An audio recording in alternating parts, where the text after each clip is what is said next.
پیارے دوستوں، ولی اللہ سے مراد وہ شخص ہے جسے اللہ کی مدد ہر وقت حاصل رہتی ہے۔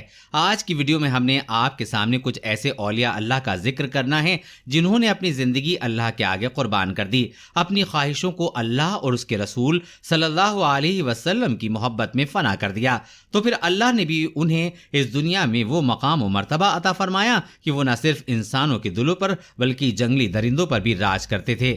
آپ کو بتائیں گے کہ کشمیر میں وہ کون سے ولی اللہ تھے جو شیر کی سواری فرمایا کرتے تھے اور ان کے مزار پر آج بھی شیر حاضری دینے آتے ہیں۔ لیکن دوستو، آگے بڑھنے سے پہلے اگر آپ نے اس ویڈیو کو لائک نہیں کیا ہے تو لائک ضرور کر لیں۔ دوستو، شیخ عبدالحسن کا شمار اہل قدیم کے ان بزرگان دین میں ہوتا ہے جنہوں نے اپنی زندگی اللہ کے لیے قربان کر دی۔ آپ کے زمانے میں مصر پر احمد بن طولون کی حکومت تھی۔ وہ ایک ظالم بادشاہ تھا، لوگوں پر ظلم و ستم کرتا رہتا تھا اور اس کے دور میں بے حیائی عام تھی۔ احمد بن طولون سے لوگ تنگ تو بہت تھے، لیکن کسی میں اتنی ہمت نہیں تھی کہ اسے اس کے ظلم کے بارے میں بتا دیں۔ لیکن پیارے دوستوں، اللہ کے دوستوں کو تو کوئی ڈر اور خوف نہیں ہوتا، اس لیے شیخ عبدالحسن اس کے سامنے گئے، اسے اس کے ظلم و ستم سے باز آنے کے لیے کہا۔ احمد بن طولون کو آپ کی یہ بات بالکل پسند نہ آئی اور اس نے سزا کے طور پر آپ کو بھوکے شیر کے آگے ڈال دینے کا فیصلہ سنا دیا۔ اس کے کہنے پر ایک شیر کو کئی دن تک بھوکا رکھا گیا اور اس کے علاوہ شہر میں اعلان بھی کروا دیا گیا کہ ایک مجرم کو سر عام سزا دی جائے گی اور اسے بھوکے شیر کے آگے پھینک دیا جائے گا۔ بادشاہ کے کہنے پر شیخ عبدالحسن کو میدان میں لایا گیا اور آس پاس سے بہت لوگ یہ منظر دیکھنے کے لیے آئے، جن میں شیخ ابوالحسن کے کچھ شاگرد بھی موجود تھے۔ اس کے بعد ایک بھوکے شیر کو میدان میں لایا گیا اور وہ شیر حملہ کرنے کے لیے بےتاب تھا۔ چنانچہ بادشاہ کے کہنے پر اس کی زنجیریں کھول دی گئیں تو وہ فوراً آپ کی طرف بھاگتا ہوا آیا۔ لوگ سوچ رہے تھے کہ شیر آپ کو کھا جائے گا، لیکن تمام لوگوں نے دیکھا کہ شیر ان کے قریب پہنچا اور آپ کا جسم سونگھنے لگا اور پھر ایسا لگا جیسے کسی نے اسے پیچھے ہٹا دیا ہے۔ شیر آپ سے کچھ دور جا کر ادب سے بیٹھ گیا۔ میدان میں ہر طرف اللہ اکبر کی صدائیں بلند ہونے لگیں۔ بادشاہ سے یہ منظر برداشت نہ ہوا اور وہ وہاں سے چلا گیا۔ شیخ ابوالحسن کو آزاد کرنے کا حکم سنا دیا گیا۔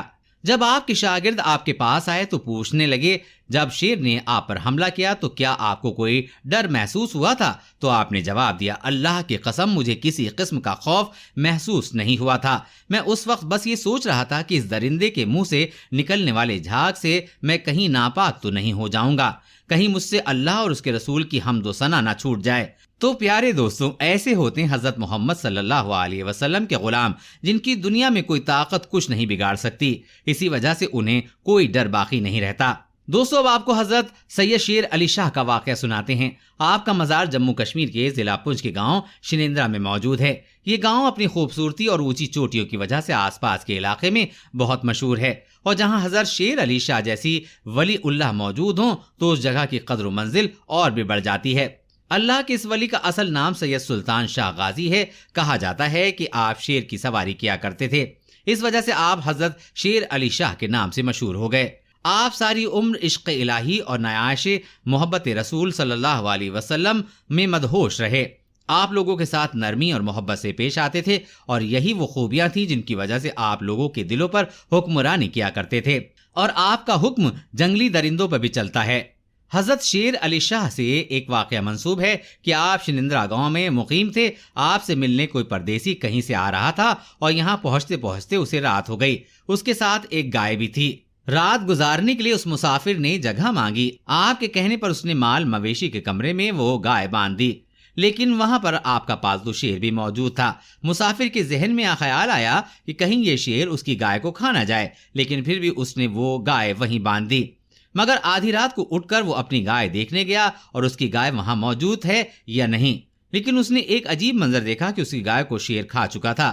مسافر نے سوچا کہ وہ صبح اٹھ کر شیر علی شاہ سے اس بارے میں شکایت کرے گا، لیکن جب صبح اس کی آنکھ کھلی تو اس نے دیکھا کہ اس کی گائے وہیں پر موجود تھی۔ اس نے دیکھا کہ حضرت شیر علی شاہ اپنے پالتو شیر سے کہہ رہے ہیں کہ مسافروں اور پرندوں کے ساتھ ایسا سلوک بالکل نہیں کیا جاتا۔ آپ کی ایک اور کرامات ہے اور جو آج بھی موجود ہے۔ ایک بار آپ اسی شیر کی سواری کرتے ہوئے جنگل سے گزر رہے تھے۔ راستے میں آپ کو پیاس لگی تو آپ نے اپنے مرید کو ایک عصا دیا اور کہا کہ پتھر پر عصا مارو۔ ایسا کرنے سے وہاں پر اللہ کے کرم سے ایک چشمہ پھوٹ گیا اور پانی بہنے لگا، اور آج تک وہی پانی لنگر کے لیے استعمال ہوتا ہے اور آس پاس کے لوگ بھی اس کو استعمال کرتے ہیں۔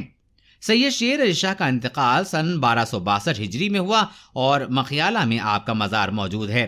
کہا جاتا ہے کہ آپ کے انتقال کے بعد آپ کے پالتو شیروں کو آزاد کر دیا گیا، لیکن آج بھی ان شیروں کی اولادیں آپ کے دربار پر حاضری دیتی ہیں۔